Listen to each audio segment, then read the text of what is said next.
आपण पाहत आहात सत्यदर्शन न्यूज। अजितदादा पुन्हा अडचणीत। महाराष्ट्रातील राजशिखर बँक घोटाळ्यामधले 70 आरोपी आजही अडचणीतच आहेत। त्यातही उपमुख्यमंत्री अजितदादा पवार भाजपाच्या सत्तेच्या वळचणीला येऊनही त्यांची बँक घोटाळ्यातली अडचण संपलेली नाही। मुंबई पोलिसांनी जरी बँक घोटाळ्यासंदर्भातला क्लोजर रिपोर्ट सादर केला असला तरी ईडीने क्लोजर रिपोर्टला मान्यता दिलेली नाही।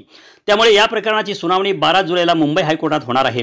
हा गैरव्यवहार झाला त्यावेळी अजितदादा संचालक होते, त्यांच्याजवळ जवळपास 70 जणांवर दोषारोपपत्र ठेवण्यात आले होते।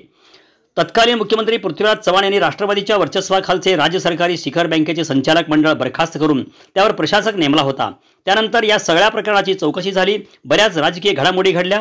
अजितदादा भाजपच्या सत्तेच्या वळचणीला येऊन बसले, त्यामुळे बँकेत कुठला घोटाळा झाला नसल्याचा क्लोजर रिपोर्ट पोलिसांनी दिल्याचे म्हटले गेले। मात्र त्यावर आक्षेप घेत ईडीने हायकोर्टात याचिका दाखल केली आहे।